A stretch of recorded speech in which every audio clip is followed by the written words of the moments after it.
What is going on, Chess YouTube? So in today's video, I'm showing you the first game that Gukesh has ever played against Magnus Carlsen, and this one is a shocker. This game occurred in 2021 during a Simul match where Magnus was playing Gukesh and several other people at the same time. So if you want to see a crazy blitz game between a young Gukesh before he was world champion and the GOAT Magnus Carlsen, this is for you. All right, in the game, Gukesh opens 1d4, Magnus goes knight f6, then we have c4, and sure enough, Magnus goes c5 here. What is he up to? We have d5. So far, it's a Benoni opening. And now, sure enough, b5, the Benko Gambit. Magnus Carlsen mixing things up against the young Gukesh, offering his pawn on b5 if white wants to take it. Now, this line is notoriously difficult to play as white. Yes, white gets a little bit of an advantage, as you can see by the eval bar being relatively high. However, in a blitz game, anything can happen, and this opening is very hard to handle from white's perspective. So, we have c takes b5, then a6. That, of course, is the idea behind the Benko Gambit. You are gambiting that pawn on the a6 square, and white has the option of taking it. Now, here, white has many different moves it can play. For example, b takes a6 is playable. That is arguably the main line. You can go b6, declining the pawn sacrifice, and beyond that, moves like e3 are also very popular, and e3 may even be the modern main line. That is one of the strongest ways to play as white here. Now, in the game, b takes a6 chosen by Gukesh,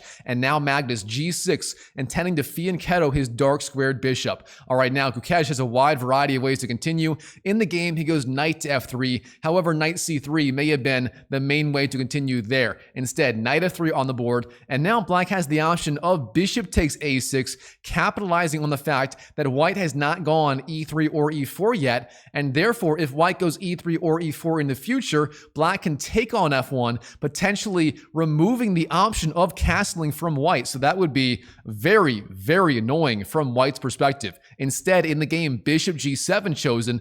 Magnus again mixing things up so far in this game. Now we have knight to c3, short castles, and again, Gukesh has the option of going e3 or e4, trying to get out his light squared bishop before black goes bishop takes a6, again, removing the option of castling. But again, Gukesh declines, and this time he goes g3, heading for a fianchetto-based setup of his own. Very interesting. It's almost like a fianchetto modern Benoni variation, except black has given up those pawns on b5, or sorry, on the b file and the a file. All right, now Magnus, how does he want to proceed? Again, you can take on a6 with the knight or the bishop. Both of those moves are perfectly fine, and they're arguably the main moves here for black, but instead d6 chosen, again, declining that pawn on a6 for now. All right, Gukesh, bishop g2, what is Magnus doing? And again, he doesn't take on a6, instead bishop f5 chosen, and this move is a little bit awkward. I mean, sooner or later, you are going to have to win back that pawn. You can't leave it there forever.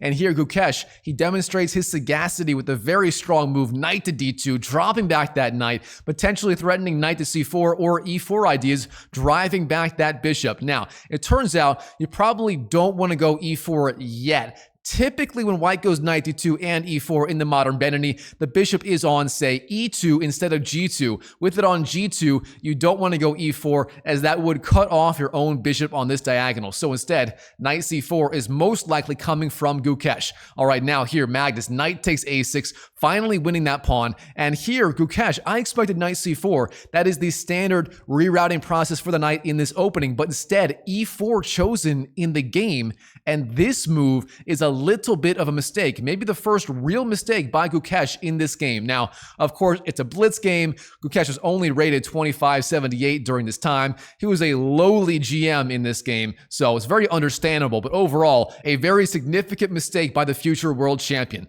All right, now, bishop g4 chosen in the game, pressuring the queen on d1. How will Gukesh respond? Of course, he has to do something about it. In the game, f3 chosen, driving back that bishop, but of course, there were other options. Bishop f3, knight f3, and queen to c2 were all playable as well. All right, now the bishop has to go somewhere in the game. Magnus does go bishop c8, retreating the bishop. Now here, again, knight c4 is the right way forward for Gukesh, getting the knight to the very important c4 square, eyeing d6, e5, if I can draw arrows right, e5, b6, and so on. But instead, a3 chosen, trying to stop knight b4 ideas.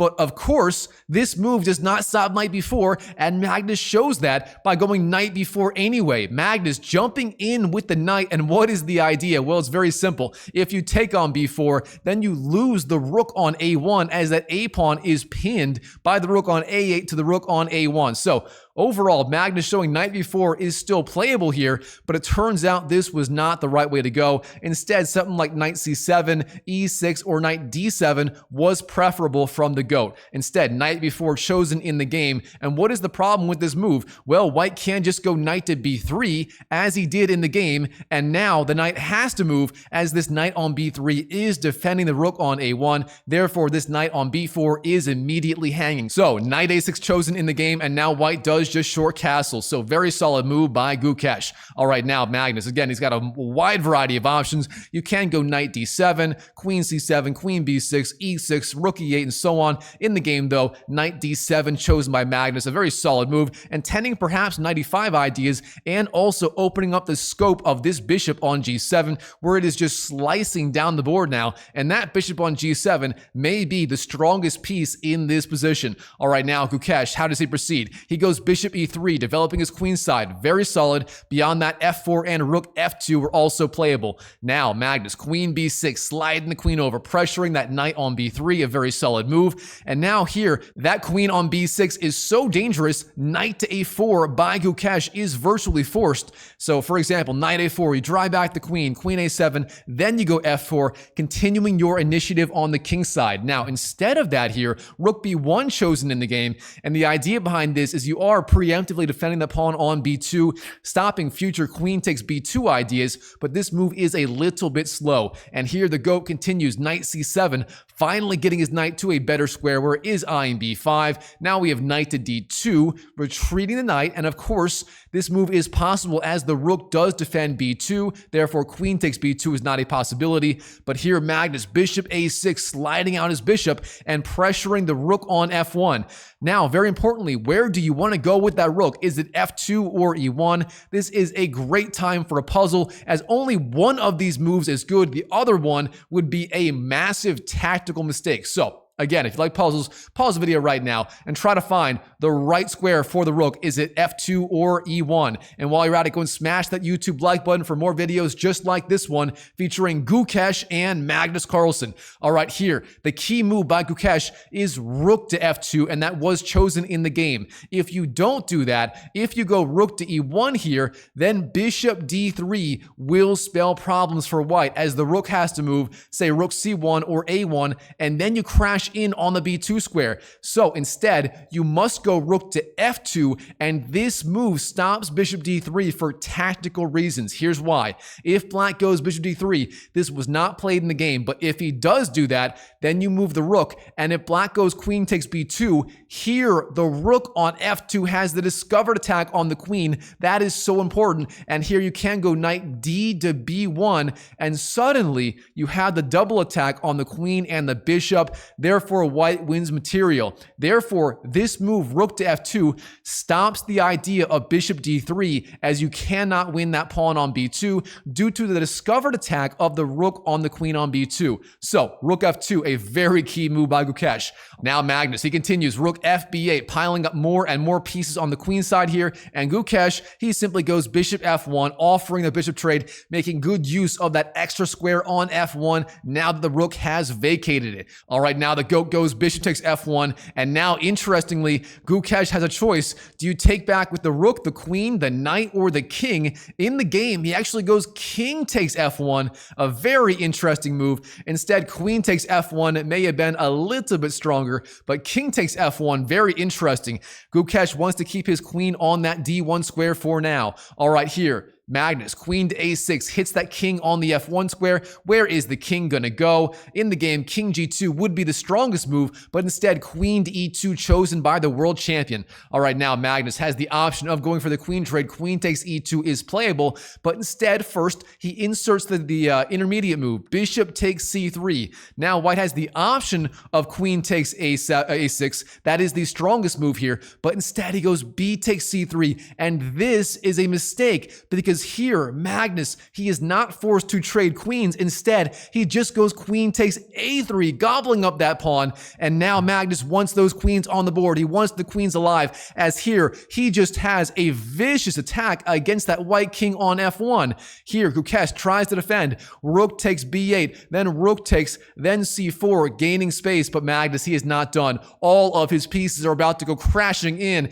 He goes knight e5, crashing in with that knight, pressuring that weak pawn on c4. Now we have king to g2, stepping out of the attack. All right, here, rook b2. Magnus flying in with that rook. All right, now we have f4. Gukesh trying to drive back that knight, trying to fight back. But here, Magnus, he is not slowing down. He does not go to d7. And here, instead, he just jumps in, knight to d3, a very strong move, pressuring that rook on f2 with the knight. What is Gukesh going to do to respond? Well, it turns out the only good move here is rook to f1, retreating the rook out of the attack of the knight. That would be a very good defensive move. Instead, rook to f3 chosen in the game. And the problem with the rook on f3 instead of f1, it does not control the back rank. All right, here, Magnus, queen to c3. He is closing in. He's like a lion closing in on his prey. Gukesh, what can he do here? The computer gives a million different ways to try and defend. King h3 is playable, f5, king g1, e5, rook f1, h3. All these moves are technically playable,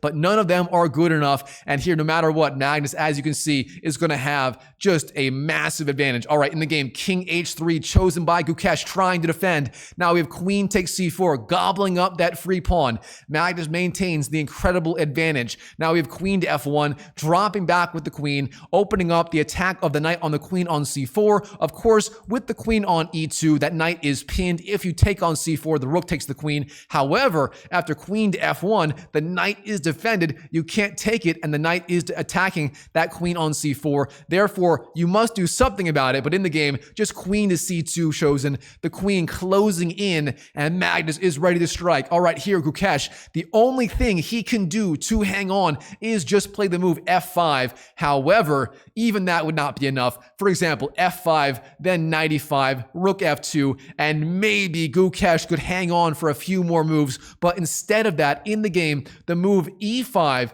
was chosen by Gukesh, and this is just a massive blunder. I mean, he is going from bad to worse with this move. Here, Magnus, he crashes in with the knight. Knight takes d5, gobbling up that free pawn on the d5 square. What is white going to do? Here, white goes f5, trying to stir up some sort of attack. Maybe he's threatening f takes g6, then rook takes f7. However, it is too little, too late. And here, the GOAT, he gobbles pawn number 3, knight takes e5, and get a load of this here. Magnus is literally up 1, 2, 3 pawns. He has the attack on the rook, the attack on the king, the attack on the knight, the attack on the bishop, the attack everywhere. He is just dominating. And here, Gukesh, he simply resigns on the spot to Magnus Carlsen. Wow, what a game between a very, very, and I mean very, very young Gukesh. I believe he was just 14 or 15 years old back then, against the GOAT, Magnus Carlsen, from their 2021 Simul game. Simul meaning simultaneous. Magnus was playing many other players at the same time. Despite that, though, despite having less time on the clock, less time to make his moves, Magnus beat Gukesh, and I'm sure many other players in their Simul game. So wow, what a game between a young Gukesh and Magnus Carlsen in the 2021 Simul match. All right, Chess YouTube, I hope you enjoyed this video. If you did, smash that like button and check out this video right here where I cover yet another incredible game featuring Gukesh and Magnus Carlsen. If you want to see more Gukesh versus Magnus action, check that video out, and I'll see you in the next video.